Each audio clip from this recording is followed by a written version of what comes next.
extract the raw materials. Not only just natural such raw materials, including the petroleum in case of the Indonesia. Then Korea usually join here.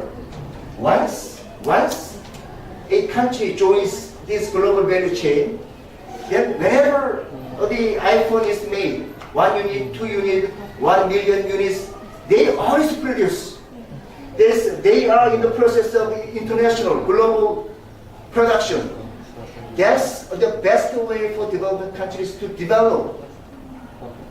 So now, China was involved in assembly in most cases. iPhone is just one of more than thousands or 10,000, 100,000 products. That's just one. China was here assembly, just assemble parts and components to make the final products. And then if their technology is accumulated, they move along, upward here. They may go this way or this way, the higher value added. Then China can earn more money. That's what China is doing now, actually. China now, not anymore assembly. They are actually, like, Huawei, right? Huawei. Now the problem with the United States. However, anyway, Huawei becomes designer or R&D. But actually, they offshore this person to Germany or the countries. But China, not anymore here. China is moving like here. Vietnam, now Vietnam is very actively participating in assembly now. I'm quite much sure that Vietnam is moving along here. So, what is important for developing country is, first of all, they have to try to join any global value chain, not only just iPhone, probably the tires, probably for handphones like the computers of in automobiles or the motorcycles, any. Just join there, that continue to earn the money.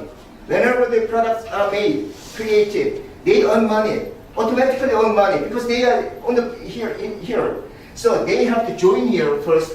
Developing countries will have to try to join in the global value chain, and now have to try to move up along in the existing value chain for higher value added, so that they can earn more money.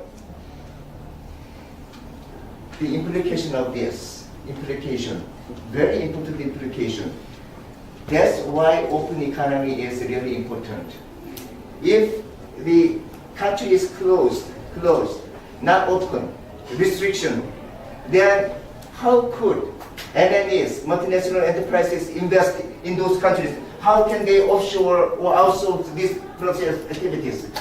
Only when the country is open and then providing good investment conditions, MNEs will offshore or they outsource these product functions in those countries. I guess that's it is a really important theory these days. There's how could developing countries take advantage of their natural resources or their future promising technology, just things like that. Indonesia, lots of natural resources, and the very important the natural resource, the petroleum, and then large the population, and also the good the fishery, like the marine field. They can. This is high tech, but this kind of value chain will exist even in food, everything, right? So that's the way for developing countries to join the production process, global production process, and then they can develop further and further to earn more and more money. Okay, that's I don't know whether this can lead to your question, but my explanation. This is concept of global value chain. If that is this exists in regional area, like Southeast Asia, then that is a regional value chain, right? These countries came from all over the world, so we can say global value chain. But certain products may be just produced within certain region, right? Then we can say regional value chain. And in the past, when the economy was not open and globalized, all this process was done only in just one country. That was very costly. Just a kind of in a very stupid way from current viewpoint, right? Any question? Actually, Korea is now in this so many products, so diverse products. Korea is already has joined this global value chain. That's why Korea has a big trade surplus, and also that Korea is a trading country. And I guess China is #1 country who is participating in all kinds of products. And then Vietnam now is very much active. Vietnam they joined the TPP. TPP, right? That's what I explained a little yesterday. Trans-Pacific Partnership Program.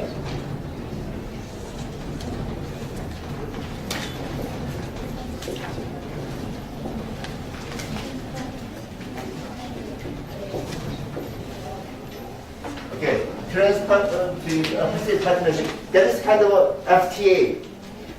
They are among 12 countries, but now U.S. just withdrew from there. So now there is 11 countries. Now they changed the name, like CPTPP. That is Comprehensive and Progressive TPP. That's now, so 11 countries there. The members, if you look at the members, U.S. now anymore the member, but Canada, Mexico, Chile, Peru, Australia, New Zealand, Brunei, Malaysia, Vietnam, Japan, one more. I just know probably. Okay, then Vietnam is there. You see, this CPTPP, like TPP was really high level liberalization FTA, because U.S. initiated this TPP, which means U.S. always they request very high level of liberalization, right? U.S. always. Now that TPP is really high level of FTAs, very well liberalized. So developing countries, it's really hard for developing countries to join there, because they have to open their market almost all perfectly, not only in manufacturing sector, but also in the agricultural sector, in service sector, everything. Vietnam did that. Isn't it surprising? Vietnam, actually Vietnam, they have many state-owned enterprises or something like that. However, the TPP requires the dissettlement of all state-owned enterprises in the future, like in 10 years or something like that. Vietnam promised to privatize all those state-owned enterprises. Of course, not in the short term, but in the long run. That means Vietnam made commitment to fully open its market. That's why many MNEs, multinational enterprises, are investing in Vietnam. That's really, so Vietnam is very actively participating in this global value chain. That's very important for the economic growth of developing countries. Any other question?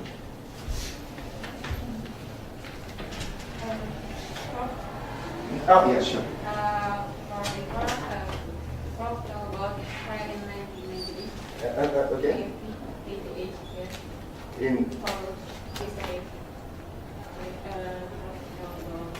Korea in 1998, yes. as we know, in 1998, Korea established its trade liberalization against the financial crisis here. Mhm. How did Korea handle the manufacturers or firms that suffered from the crisis?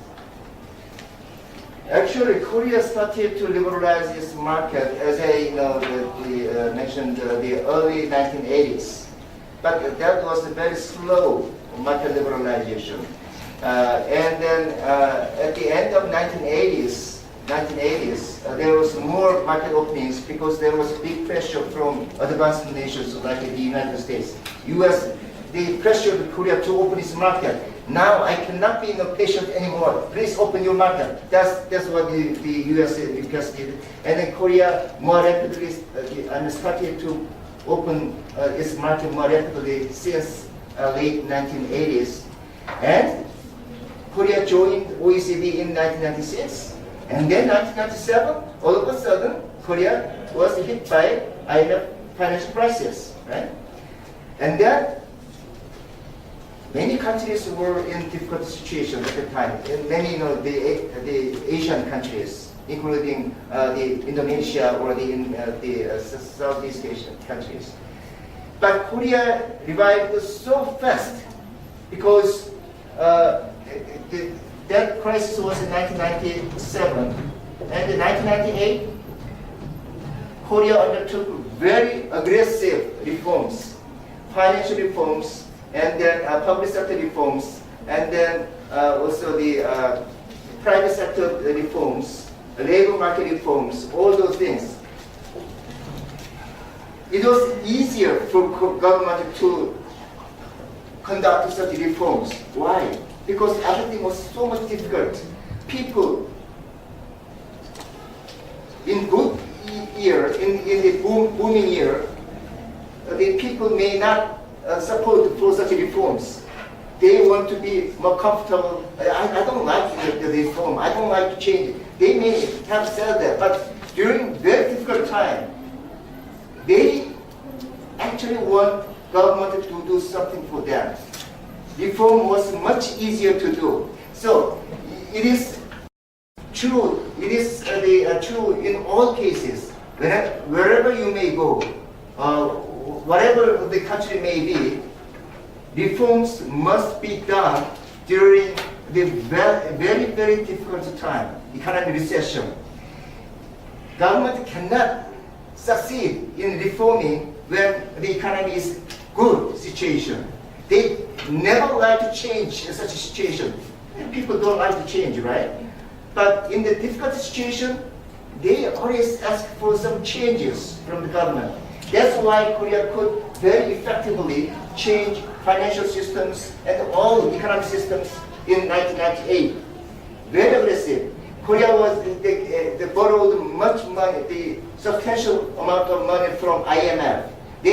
Korea had to pay back such debt to IMF.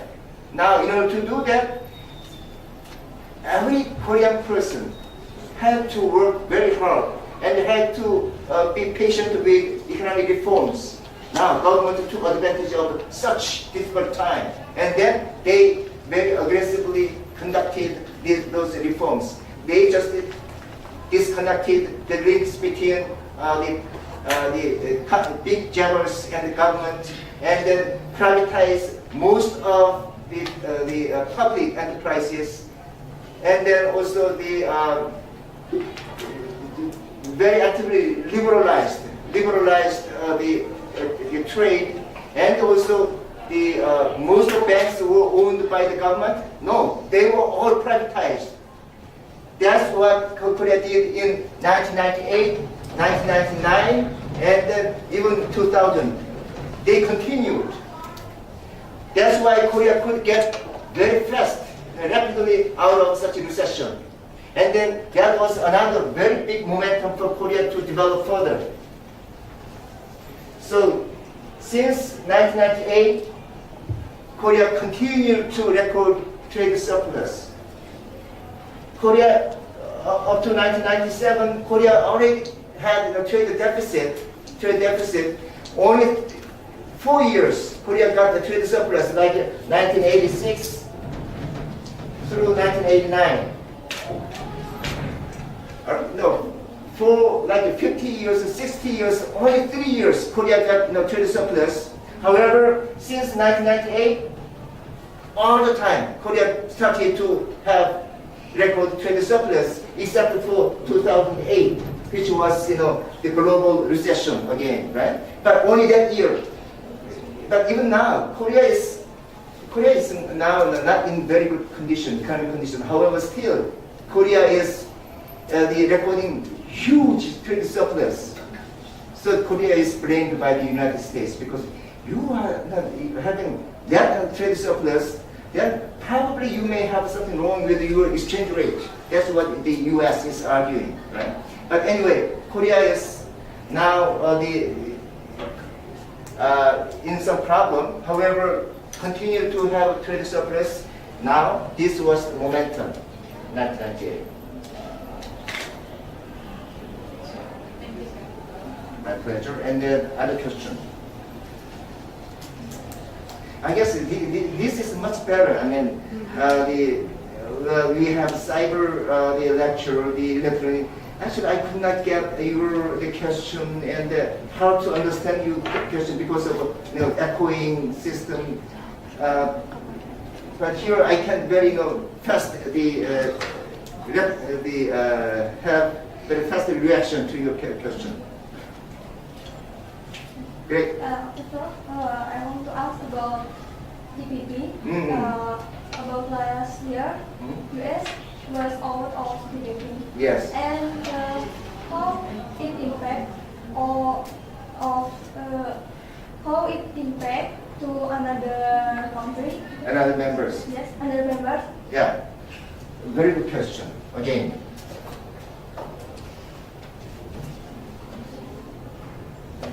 Use that. Yeah, I will use that.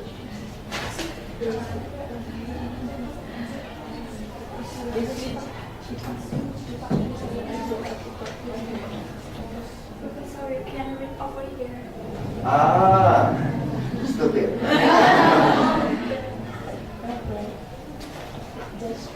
All right, TPP, as I mentioned, there were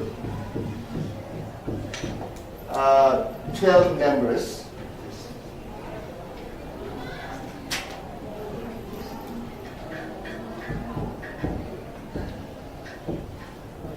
Actually, TPP was created from P4, that is Pacific 4. There were very small countries in the Pacific areas, like the New Zealand, Chile, Brunei, and what else? Singapore. Those 4 countries, they had Pacific 4. They started to liberalize their market, but they are 2 small countries, right? Nobody paid attention to those countries. New Zealand is an advanced nation, but very small country. Chile, very small country. Brunei, really small country. Singapore, it's like just a city, right? Those 4 countries, they try to liberalize among themselves, just among themselves. Now, that was 2004. Over 2005, that was created. To 2004, they proposed, and then now 2008, all of a sudden, U.S. decided to join here. U.S. Then all the countries started to pay attention to this one, right? U.S. Now, after U.S. joined there, the Malaysia decided to join there. Malaysia, very interesting. After Malaysia joined there, Vietnam decided to join there. After Vietnam decided to join there, Australia decided to join there. And Australia, then always who comes together with Australia? New Zealand, right? New Zealand came here. That was, I guess this was all 2008. This was 2005. I'm sorry. The Pacific 4 was created in 2005, and then U.S., Malaysia, Vietnam joined in 2008. Was it right?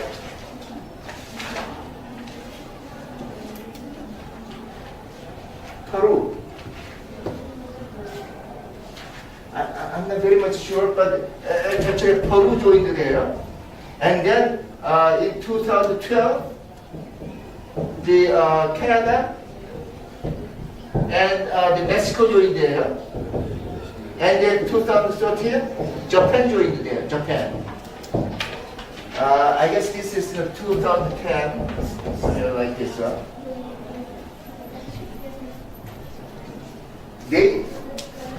You are counting 1, 2, 3, 4, 5, 6, 7, 8, and 4, 12 countries. Now the U.S. decided to withdraw from such TPP in that's last year, 2017, after President Trump came into the office. Okay, I'm not going to do such a free trade. America is always losing from such kind of the trade arrangements, so I'm not going to be the member there. So U.S. withdraw from, so U.S. is not there. Then TPP 11, or later that's why we call it TPP 11 without U.S. Original that was TPP 12, right? Now TPP 11 something occurred, so they changed the name CPTPP, Comprehensive and Progressive TPP. If U.S. was there, this must not be allowed. This name change. Why? Comprehensive and progressive. U.S. did not like it. U.S. also like to comprehensive, they like, but more concentrated in very important sector, and always very rapid, not progressive. They could change this name because there's no U.S.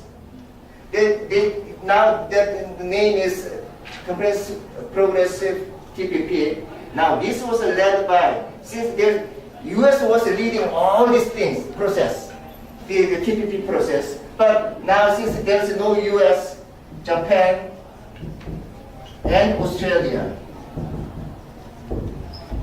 Actually, those two countries were leading this CPTPP. And actually, TPP was very strict and a very high level of liberalization, but CPTPP much lower than that. Why? Because they promised many things when U.S. was there. After U.S. was withdrawn, oh, I don't like to do this one. So they excluded 22 provisions from the original TPP.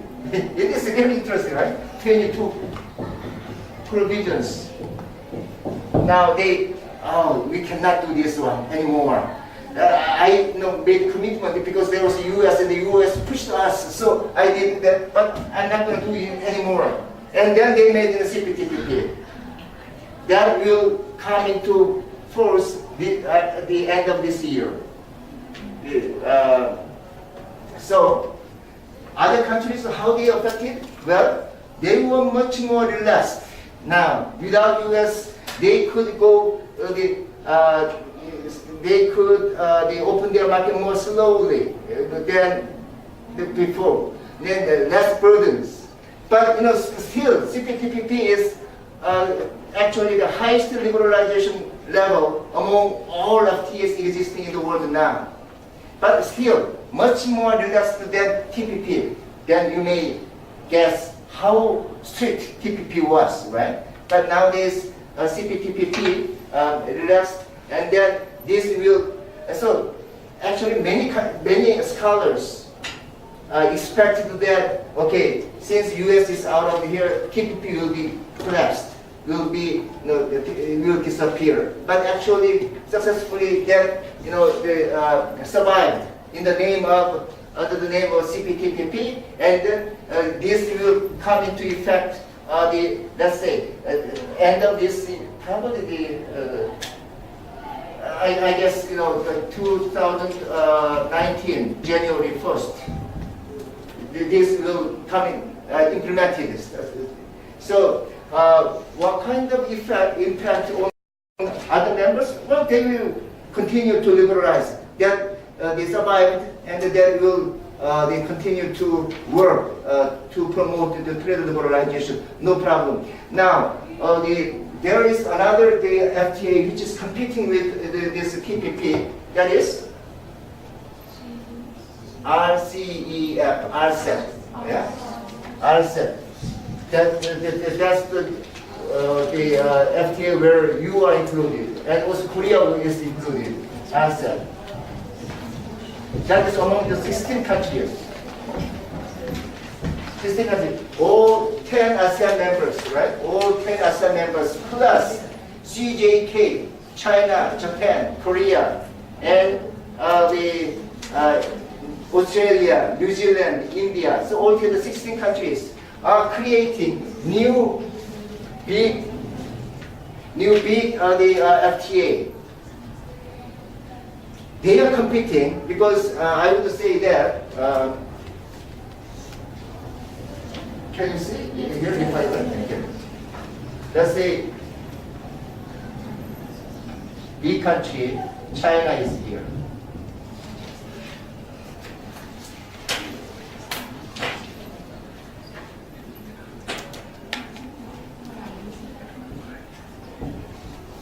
China, and then here the small country Korea.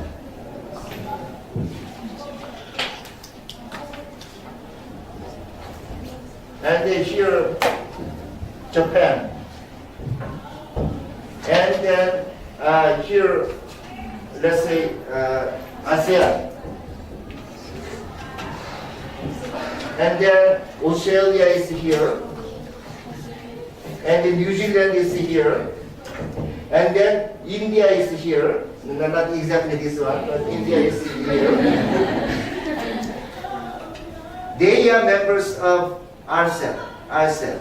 They are now trying to remove trade barriers among these 16 countries. They are all altogether 16 countries. That is RCEP. RCEP is a regional, comprehensive economic partnership, right? RCEP. Now, this was competing with TPP. TPP was here, like, now US is not anymore, Canada, Mexico, and then Chile, Peru, and why don't you see here? Australia and New Zealand were overlapped, right? Australia and New Zealand were member of the CPTPP. So Australia and New Zealand. And among ASEAN countries, there are 4 countries who are already members of TPP. Vietnam, Brunei, Malaysia, Singapore. These countries were overlapped in terms of membership between the RCEP and the CPTPP. Now, why are we saying that they are competing to each other?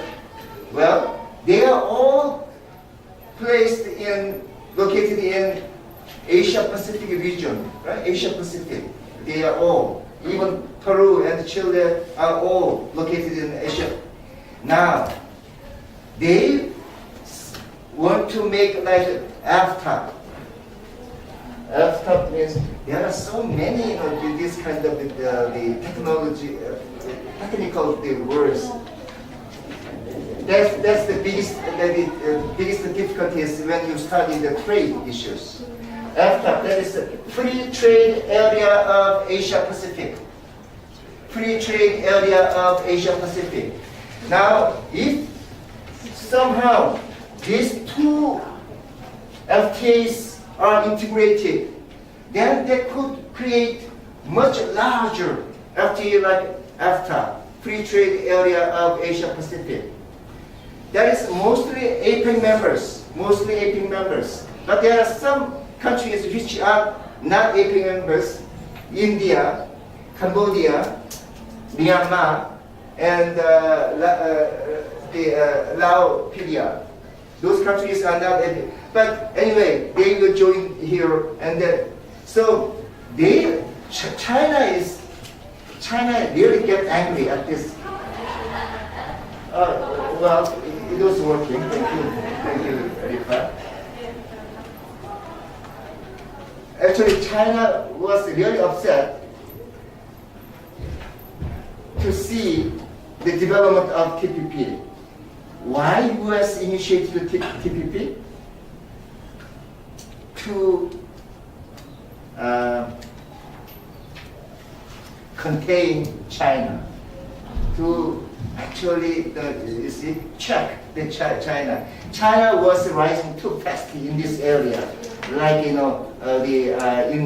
East Asia region, and China and Japan were always in conflict. Now, also China was insisting for some South islands, South Sea area, the territorial disputes. U.S. did not want to see that, and then U.S. created this one and wanted to come back to the East Asia region.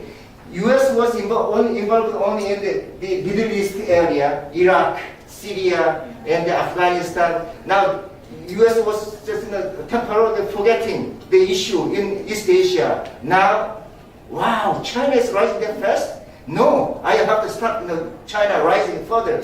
Now, that's the pivot to Asia. Have you heard of it? Pivot to Asia policy. That was done by the United States, by the President Obama. Pivot to Asia. Now I'm returning back to Asia. Now I was consuming too much energy in the Middle East area and Afghanistan. And now I'm pivoting to Asia. Now I'm coming to Asia. How? TPP was the main instrument, TPP. The Trans-Pacific. That's why U.S. joined the TPP in 2008 to return to Asia. So when they return to Asia, Malaysia and the Vietnam joined there, and many other countries are also interested in joining TPP. Now Indonesia expressed its intention to join there. Korea is almost about to join there now. Indonesia, Thailand, Korea expressed a very clear intention to join TPP because that's really high-level liberalization that will bring us large reforms, actually. I don't know whether you like it or not. In economic recession, you may like it. In the booming area, period, you may not like it. But anyway, that is, I continue to recommend my government, Korean government, to join there. Actually, I was working at the government think tank for a long time.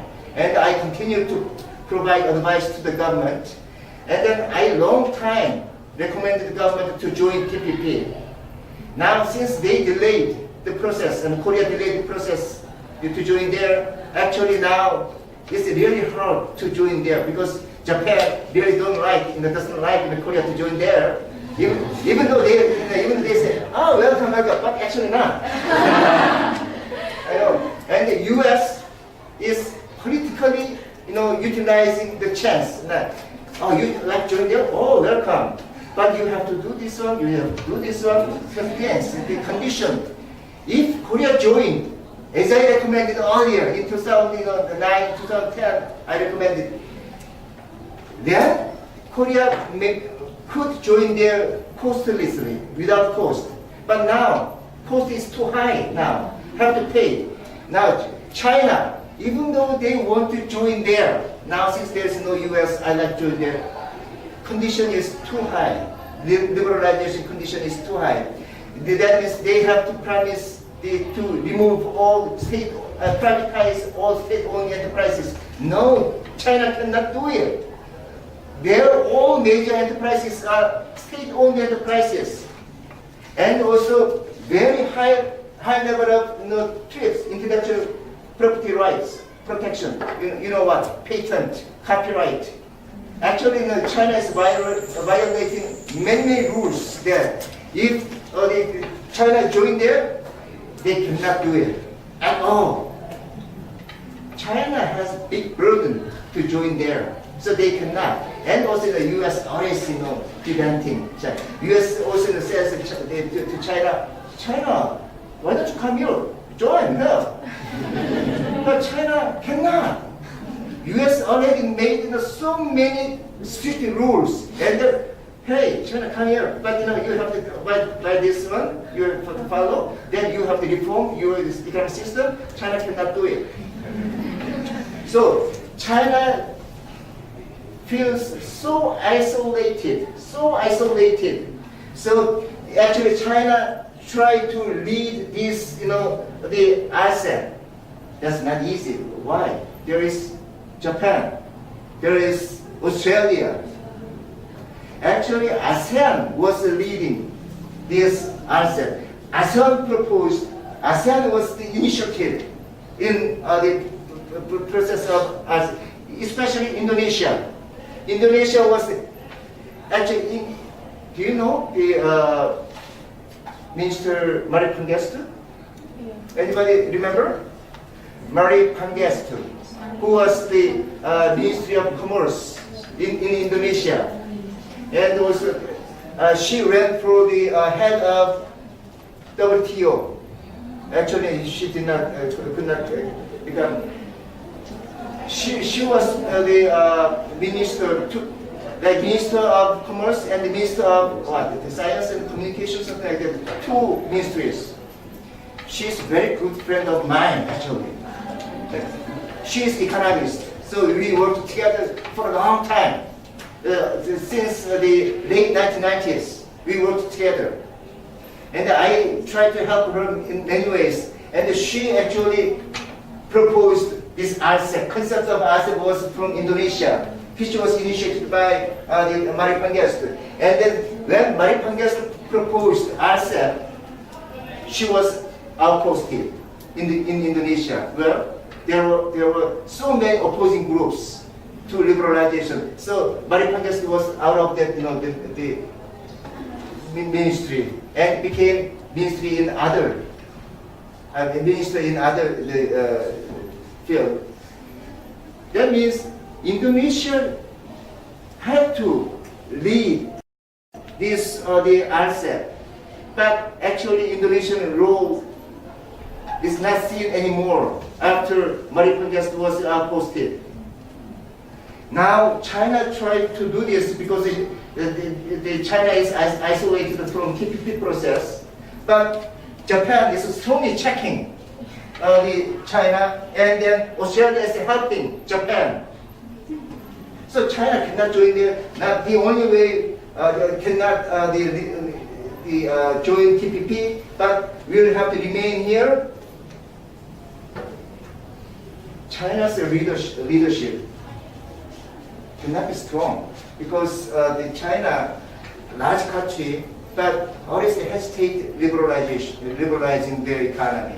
They have too many things and they're protecting. So that what the actually ASEAN will have to lead this. Japan cannot lead this because of China, right? The only country or the group of countries which can lead the ASEAN is ASEAN. And among ASEAN, Indonesia is the biggest country, and that was initiated by Indonesia. Indonesia will have to do it. But actually, Indonesia is ignoring such a leadership issue now. That's I guess, a problem.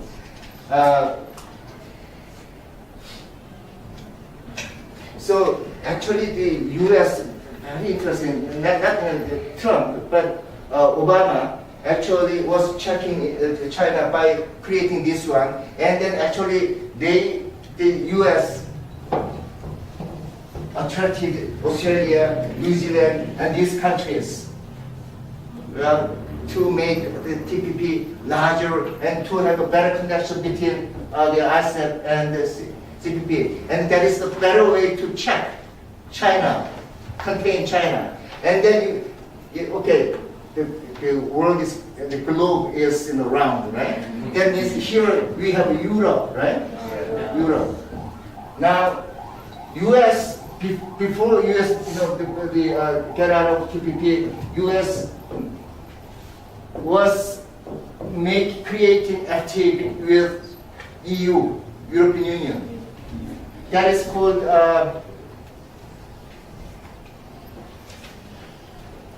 TTIP,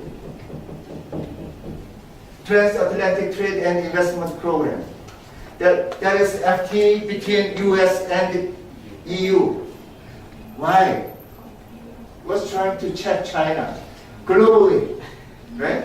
Now they are creating here the TPP and they have FTA with Europe and also attracting all these countries here. Now China is being isolated now.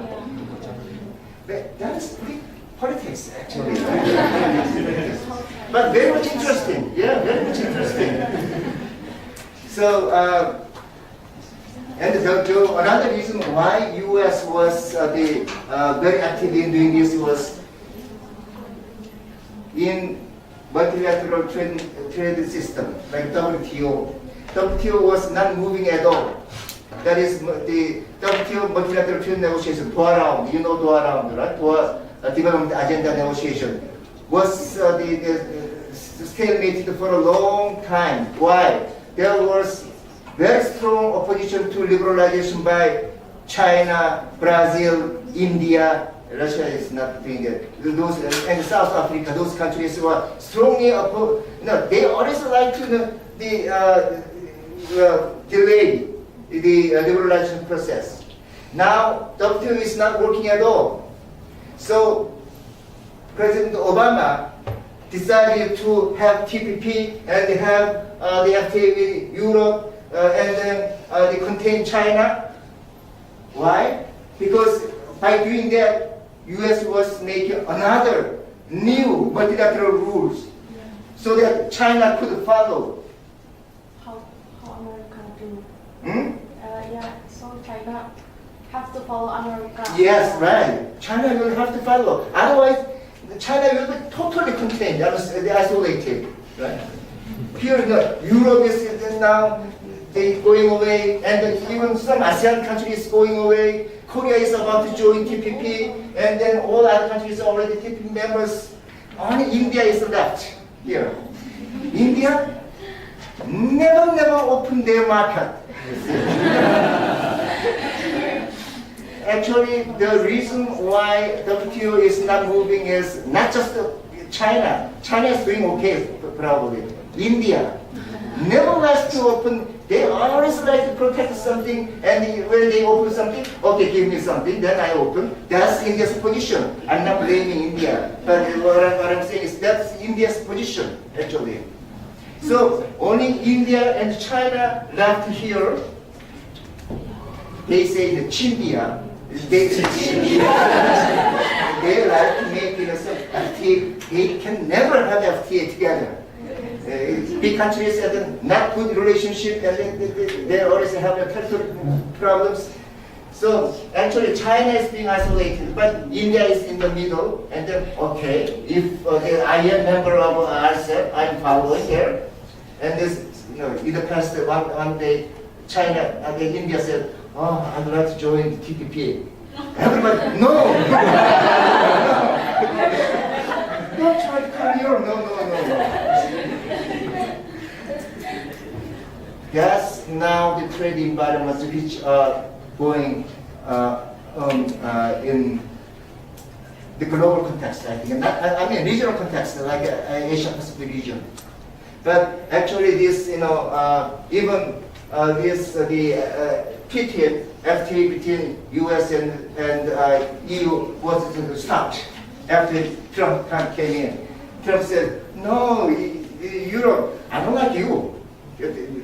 I'm not going to have an FTA with you." That's U.S. position now. The only thing U.S. did was the NAFTA. They changed. Do you know? You know NAFTA, right?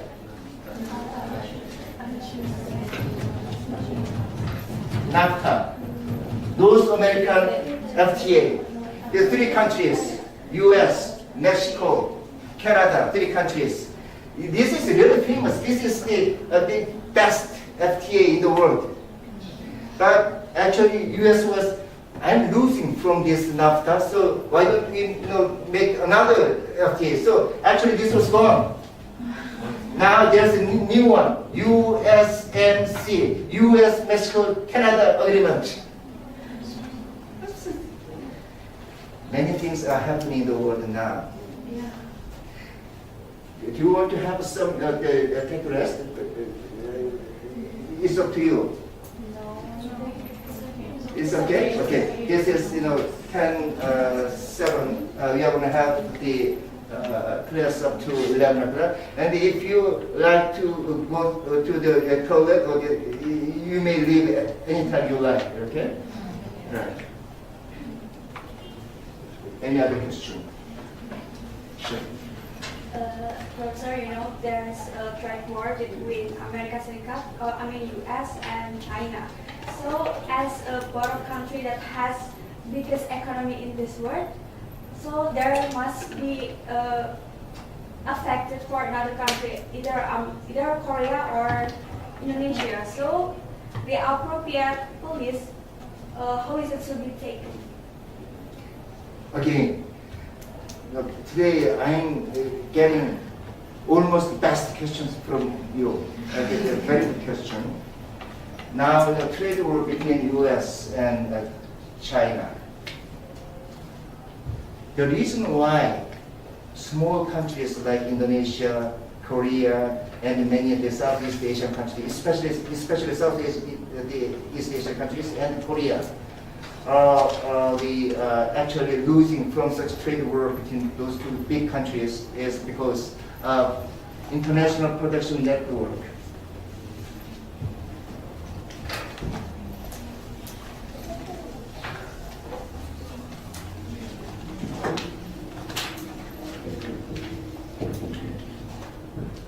International production network. Actually, this is closely related with global value chain, GVC, global value chain, or the regional value chain. What I mean by this is, for example, Korean case, Korea is usually importing raw materials from ASEAN countries. ASEAN is the most ASEAN countries are good at the abundant raw materials. Not only China and Japan together import raw materials from ASEAN. And they process those raw materials into final products. Parts and components, intermediate goods. Parts, you know what parts and components, right? The small, the board tools, etc. things, small things. Now, they export such parts and components to China. Then China assemble those parts and components into final products, and then export those goods to United States and European Union. You see?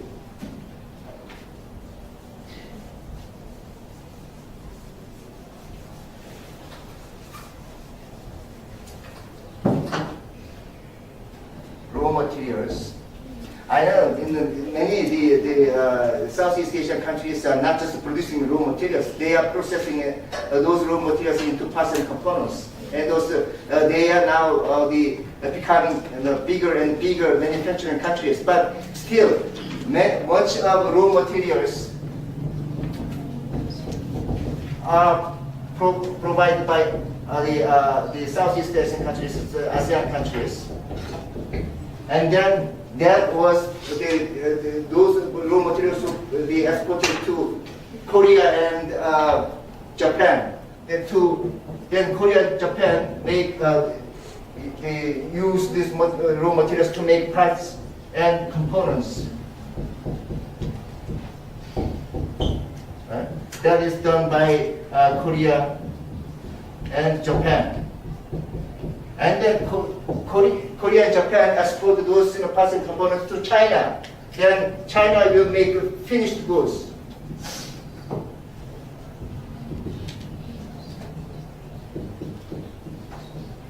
to China. Then China export this finished goods to U.S. The marketing, that is the U.S. and Europe. Mostly to the U.S. What does happen? Actually, raw materials very cheaply imported. Korea and Japan very cheaply they import the raw materials from ASEAN because the Korea and China do not impose tariff on the imports of the raw materials from ASEAN.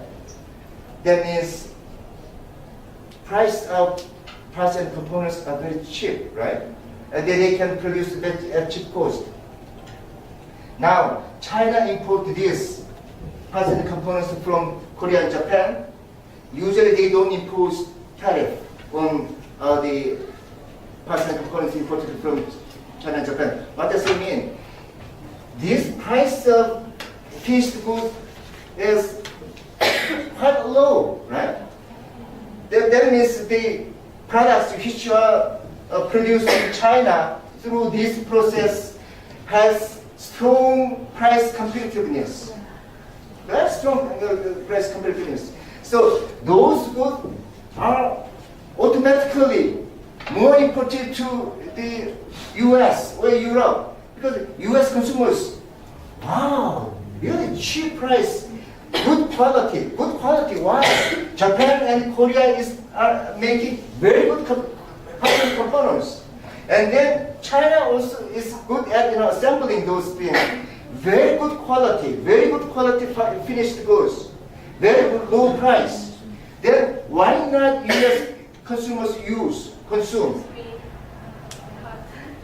Yeah, it's real. Now, that's why US has really big trade deficit with China. Very big deficit with China. China continue to have huge trade surplus with US. US always complaining that we have such big trade deficit. That is because our market is open, your market is not open, and you are manipulating the exchange rate. That's criticism by the United States against China. Actually, many of those things are true. However, the fundamental problem is here. This is a very productive, efficient production network. Now, if they have trade war, so U.S. impose high tariff on the goods imported from China, then China cannot export their goods to U.S. Then what? China less demand the parts and components from Korea and Japan. If there is less demand, then less demand for the raw materials from ASEAN. That is, chain effect, right? Yeah. That is, well, now the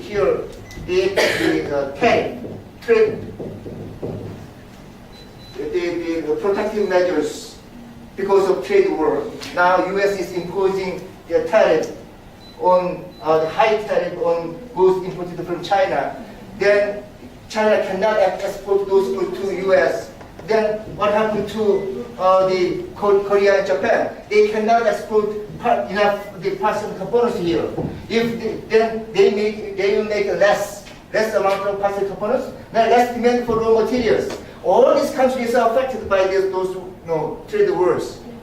Of course, there could be more other effect as well, but this shows clear effect because of this production network which was established within this region. The ASEAN, Japan, Korea, China. Actually, if there is a trade war between the U.S. and China, then that will be give negative impact on other countries in chain. I mean, can you see? Or? Yeah, that was in so one side, right? Well, but in the mindset maybe China can produce something for US, but just because US put high tariffs, so China will looking for emerging market to put their product. Of course. However, yeah, demand side, they could look for other countries which could purchase China's product. But no, demand is critically affected by purchasing power.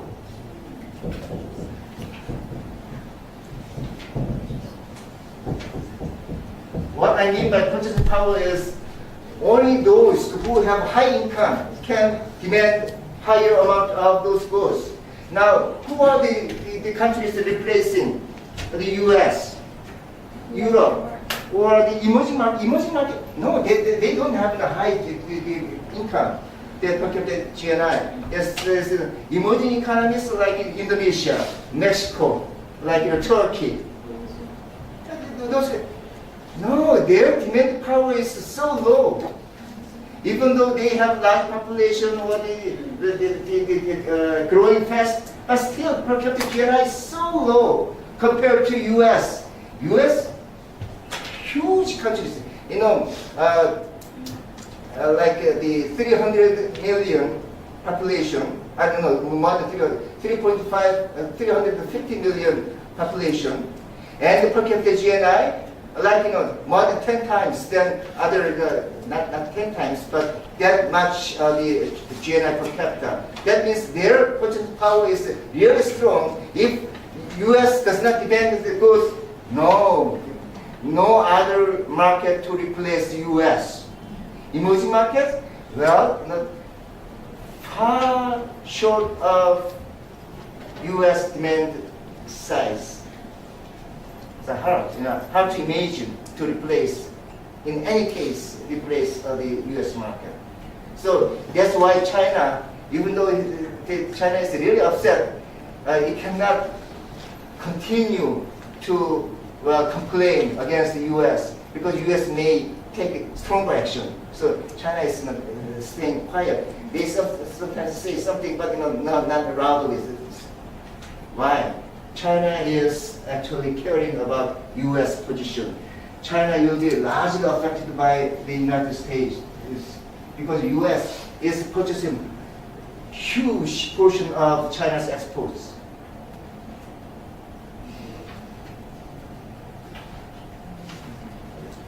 Okay. Any other question?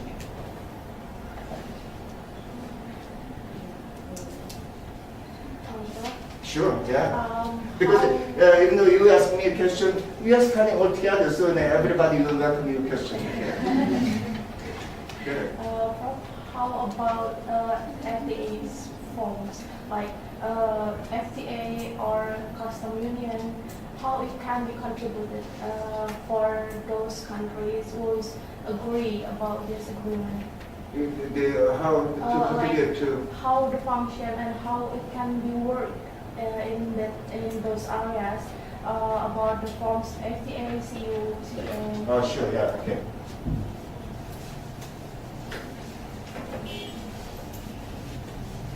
Actually, I explained this before, but since there was the cyber lecture, it was not, maybe it was not very much clear to you. Okay, there are 5 types of economic integration. Right? 5 forms. The first one is FTA. Yeah, FTA. That is free trade area or free trade agreement. Free trade area. And then if they have some documents to create a free trade area, that is free trade agreement. Right? Agreement is document. Area is area. So when they have some contract to create FTA, free trade area, then that becomes free trade agreement. So okay, FTA. And FTA is the most fundamental, basic, lowest degree of economic integration. If we go further than FTA, then customs union.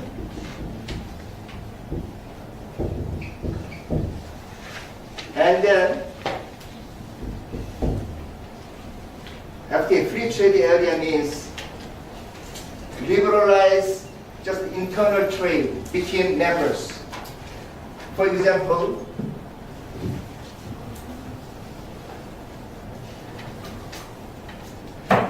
country A and B have FTA. Now there must be C, D, E, many countries, but only country A and B created FTA. That means they remove all trade barriers between the two countries. They liberalize trade, right? So they liberalize trade. However, very important factor, very important thing. Country A and B may maintain their own tariff rates or trade policies against non-members. So A's trade policy or tariff rates against the C, D, E may be different from B's tariff rates or trade policy against the C, D, E. They just liberalize trade among them between those two countries, but they maintain their independent trade policies or the tariff rates against non-members. That's FTA. FTA means, okay, I and you have FTA, then, okay, let's remove all, the trade barriers. But I do same as I did before, with other members, right? That's FTA. Customs union is different. Customs union, okay, A and B, C, D, E, they have customs union.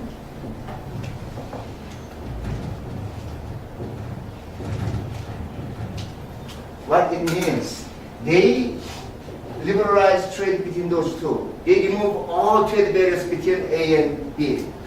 At the same time, they agree to apply same tariff rates and the same trade policies to non-members. That means they have to, again, they negotiate for common external tariff.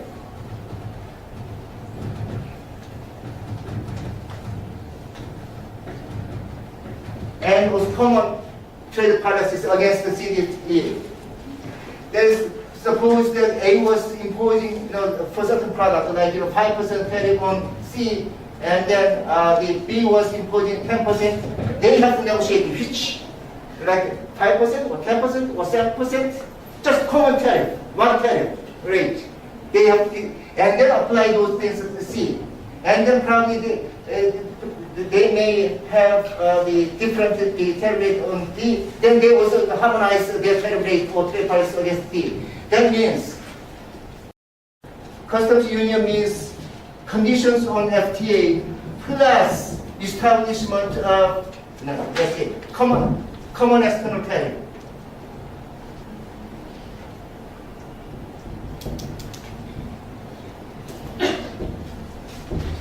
And also the common external trade policy, trade measures.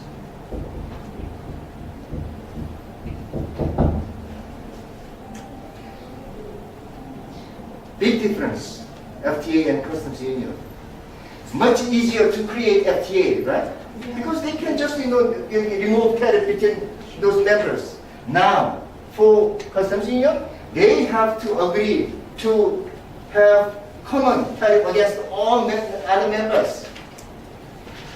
What does it mean? Actually, those countries who are creating customs union will lose their autonomy over commercial policy. You know what autonomy, right? That is independency. They lose independency. Independency, right? They cannot use their own trade policies, own tariff rates. They have to make some agreement with the trading partners like A or B to how to establish common external tariff. That's why currently more than 80%, almost 90% of regional trade agreements are FTAs. There are regional trade agreement means any agreement between two or more countries to remove tariffs, liberalize trade, right? Now, there are many types. Okay, let me continue this one. Customs union, now then common market. here, in addition to this, the customs union plus liberalization of movement, the factor movement, the liberalization, that is liberalized.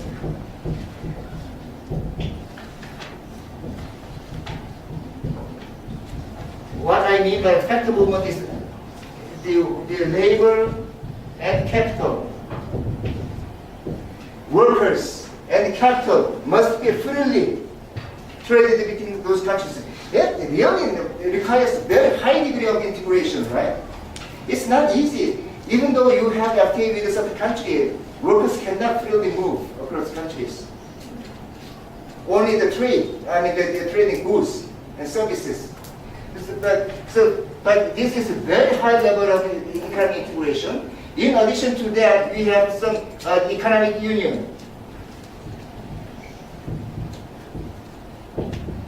This is much higher degree of integration. That is the condition for common market plus harmonization of macroeconomic policies, like using same currency or the one single exchange rate, just like Eurozone. You know Eurozone, right? Eurozone is actually taking just one single currency euro, and then since they have single currency euro, they have single exchange rate against the US dollars, against the Japanese yen, something like that. That is the conditions for common market plus the harmonization of exchange rate. I'm sorry, the macroeconomic policies.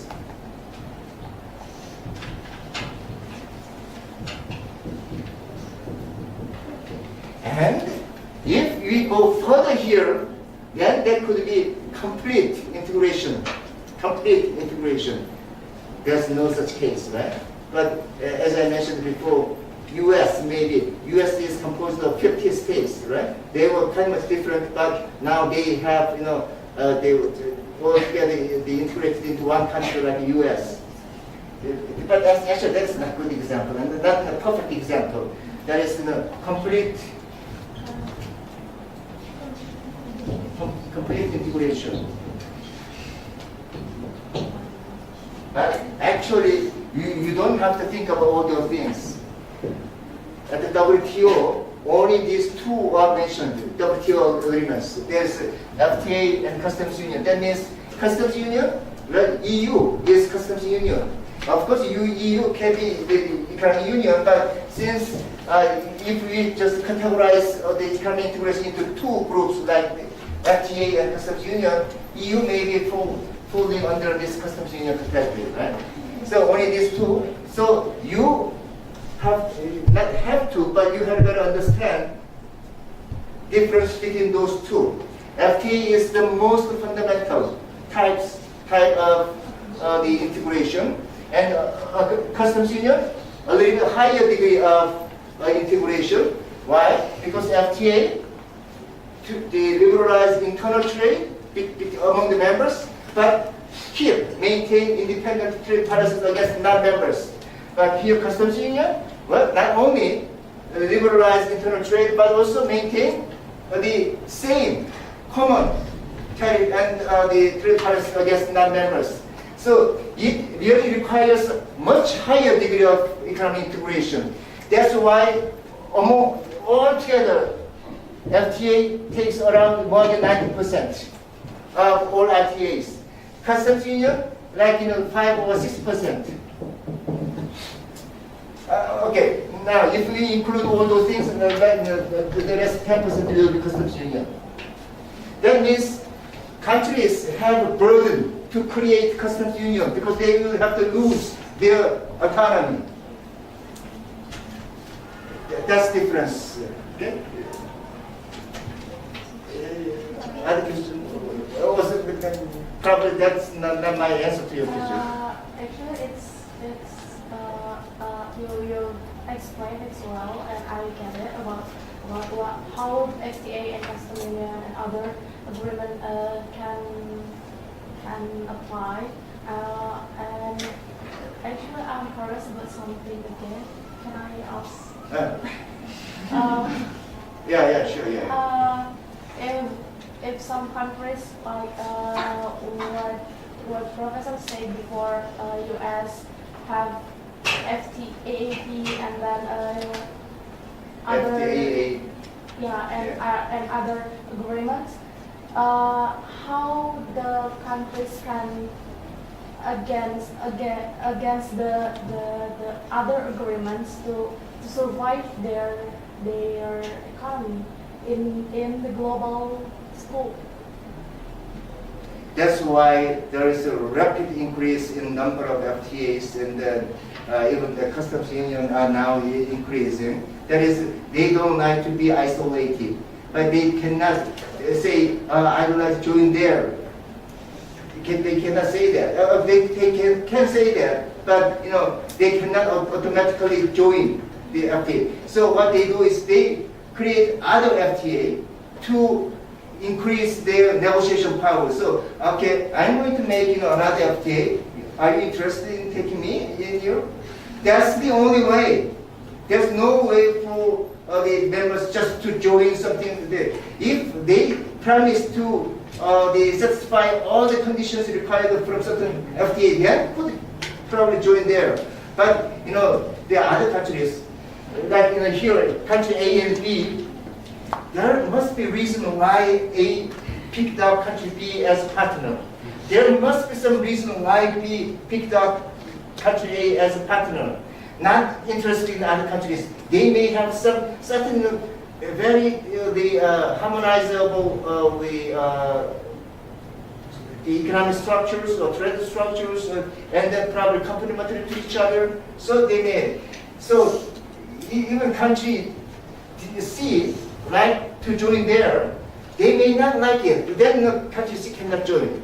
And then even though country A and B welcome country C will have to meet all the trade liberalization conditions they agreed between A and B. Not easy. So what country C can do is, okay, I'm going to have an FTA with the D, or I'm going to have an FTA.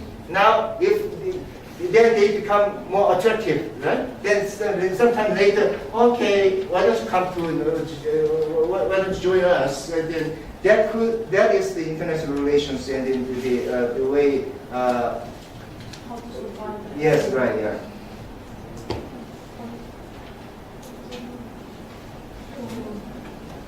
Any other question? Actually, I'm not doing this one, but if you have any question from here, then feel free to ask any question about the international trade, or not only the international trade, but anything else if you like.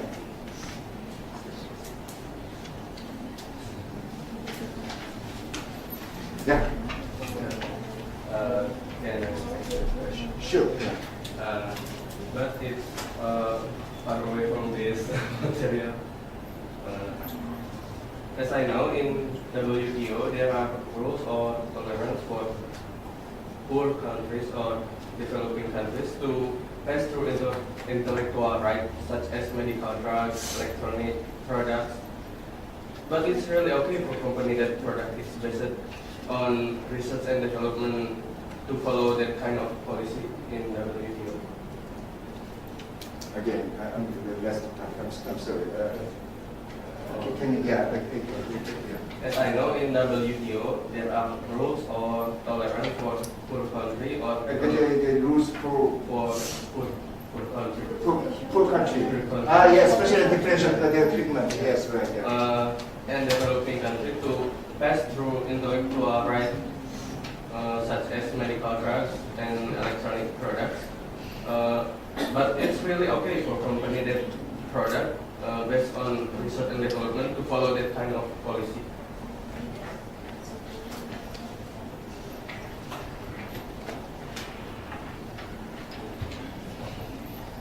Actually, the last point I just missed. Let's see, those in the developing countries.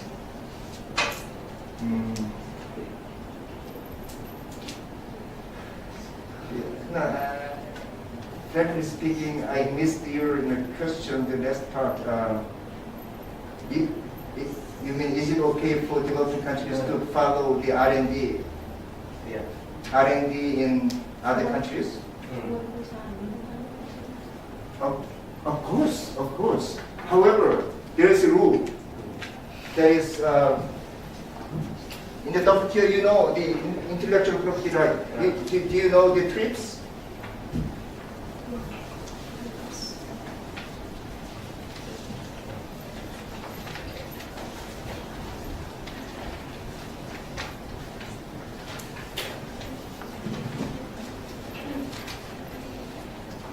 There is the WTO agreement. Among below the agreement, there is probably I did this before, right? Annex 1, Annex 2, Annex 3, Annex 4. And Annex 1 is composed of 3 things, like, you know, GATT and the GATS and the TRIPS. Yeah.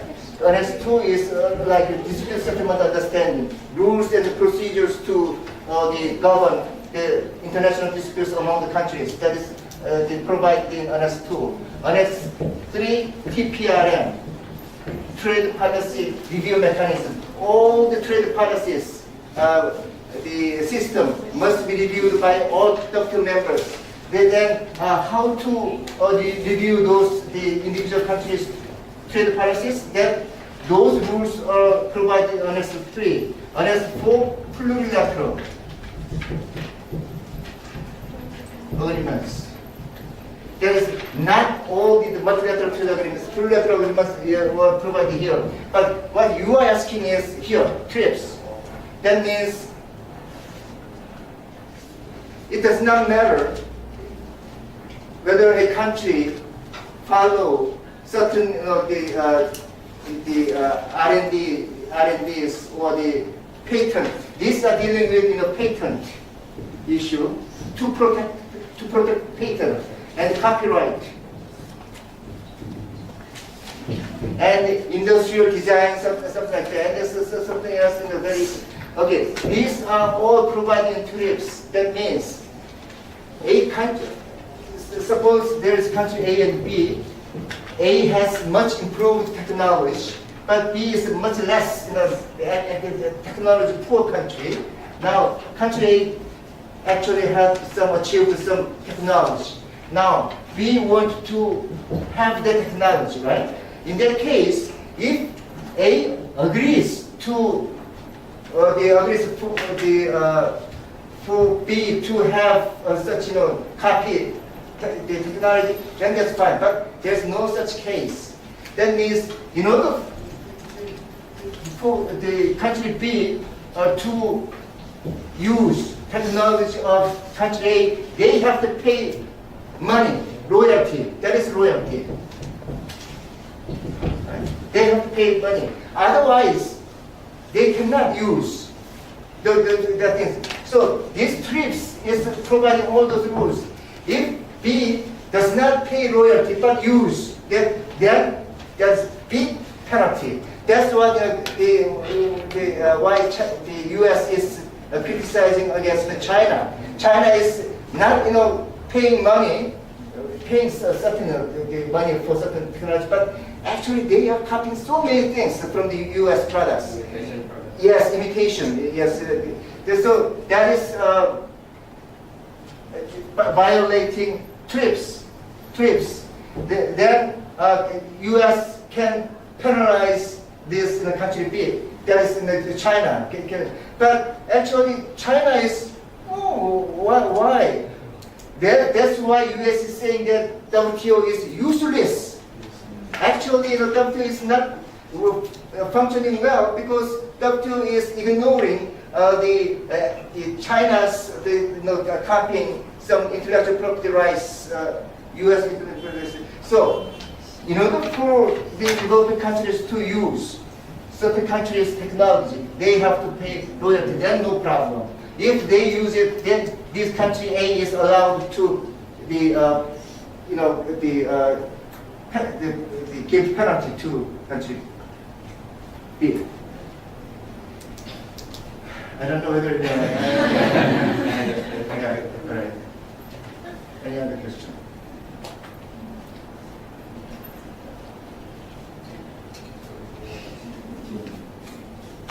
If you feel that you can take us for I'm happy. Just by seeing you and by answering to your question, I'm really happy and become energetic. Yes. Any question? Let me see what I can show you if you don't have question or actually no, you are trying to make some question. You don't have to do it.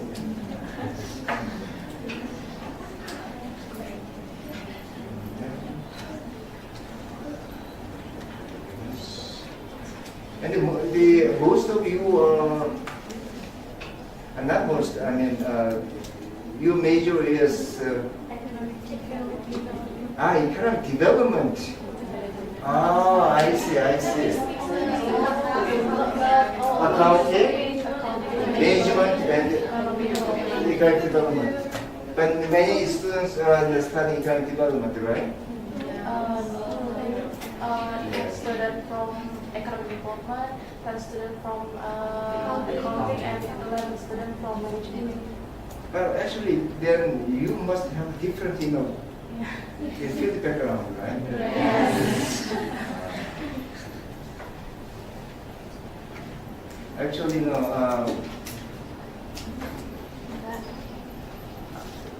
I am specialized in trade policies, but also I am teaching the International Development Corporation in my school.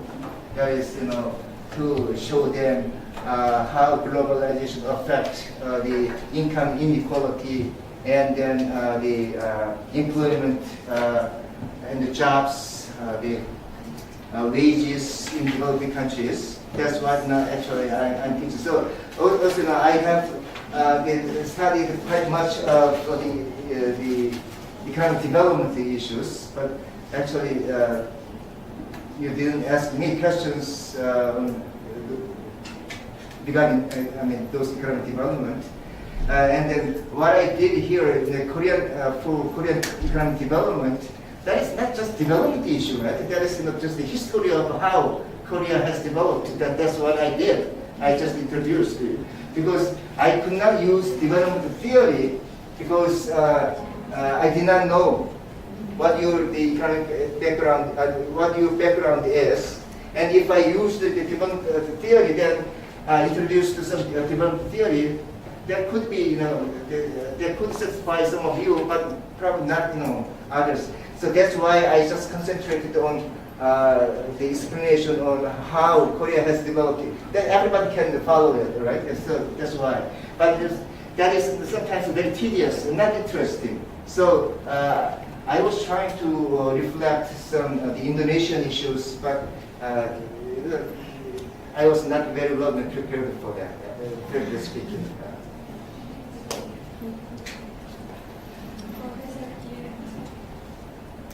Oh, you mean sweat? Yeah.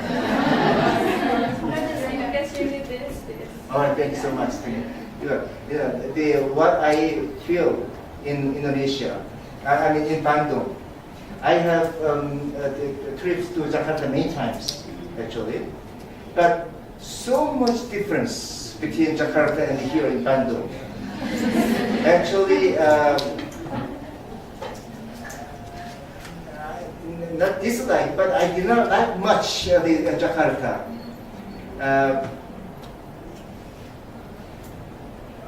Well, first of all, weather, really humid, hot, and pollution. Yes, and of course you have the traffic jam here, but there's a serious traffic jam. And then people were more moving more faster.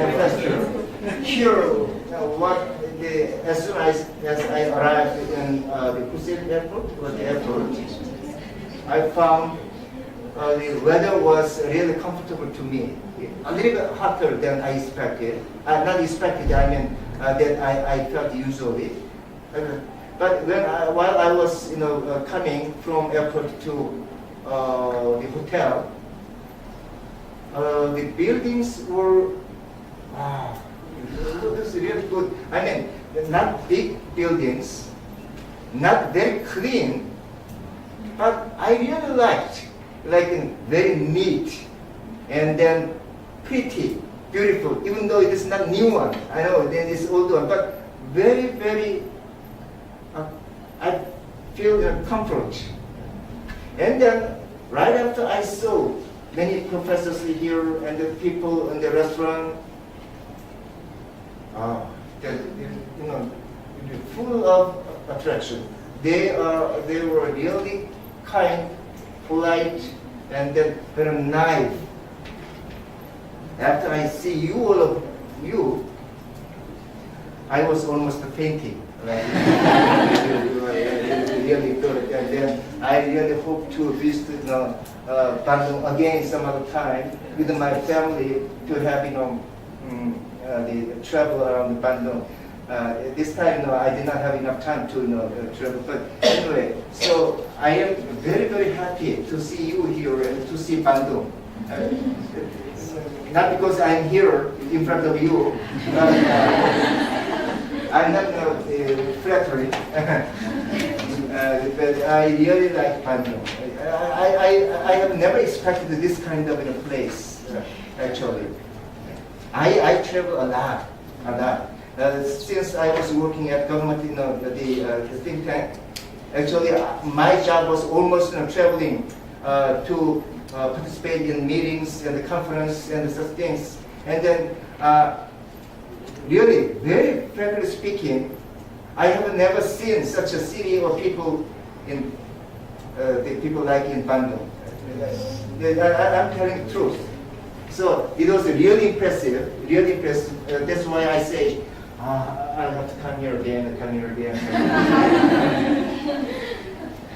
And you all so pretty and then nice.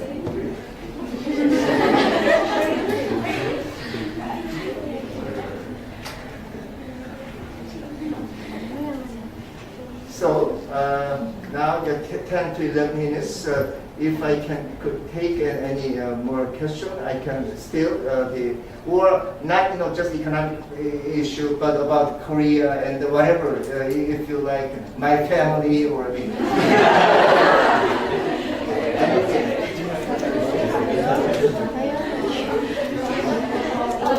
There's a marker like over for you. Yeah? No. Where is that? Leftover of marker. I don't know whether it's marker or what is it.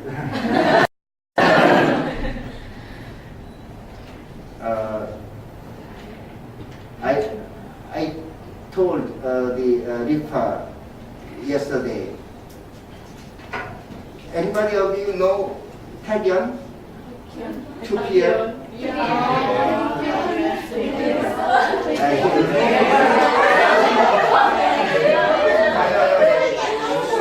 was my student. That's why, Taegyeon was my student.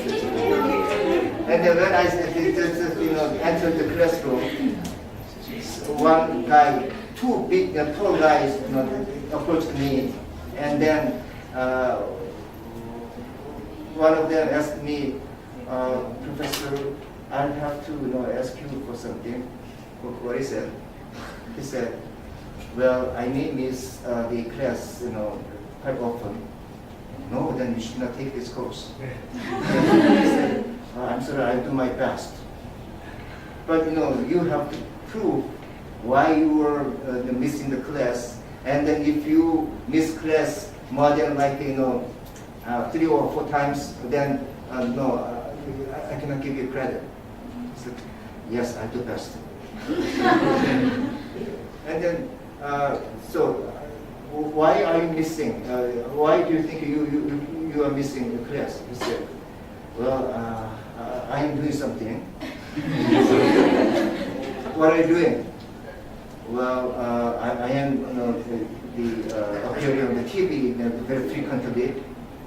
TV? I have not seen you. There was a reason, because he did not have any dyeing on hairs, and he was very neat in the class. But on the TV, he was always, I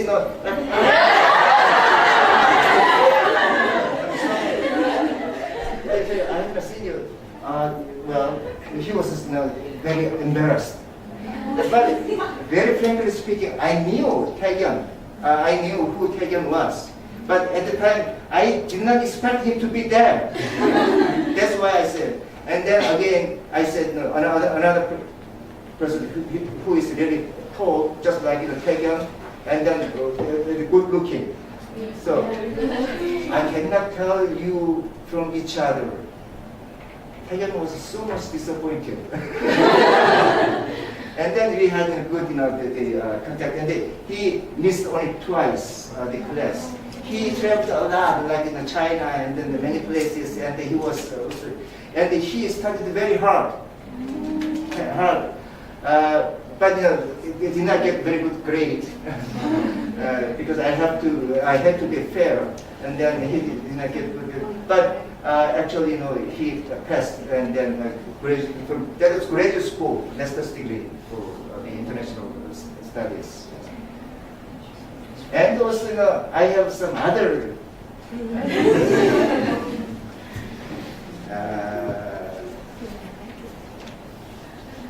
I have two daughters. They are, of course, much older than you. So I always insist that I love my daughters, and the daughters are much better than sons. I know that because I was grown up as a son, but I like, even now when we meet on the street, then I just have the kiss, the mouth kiss with my daughters. That's lovely. Like I guess daughters are very lovely to the father. This morning, I talked with the Professor Handra. He said, "Oh, I have 4 daughters." Wow! So I said, "How happy you are! How happy you are! You must know it." He said, "Yes, I'm very, very happy.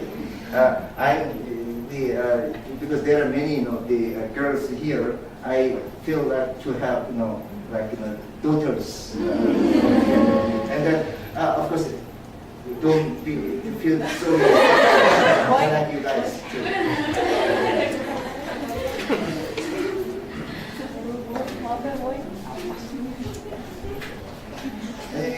No question?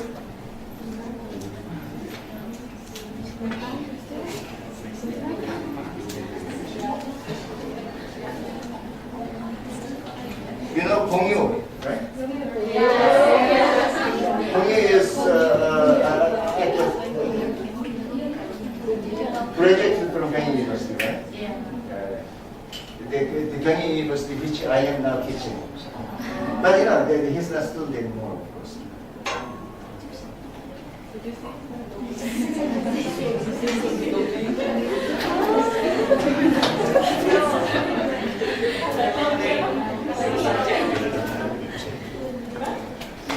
Okay, I guess if you don't have any question, I don't like to pressure you to create the questions.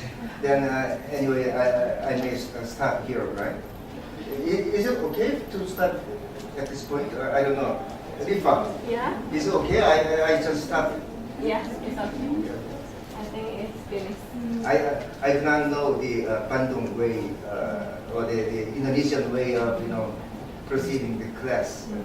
But if I can start here, then I'll start here. And I really hope to see you sometime again, hopefully. And then anyway, I hope you have very good luck on your the future. And then I love you guys.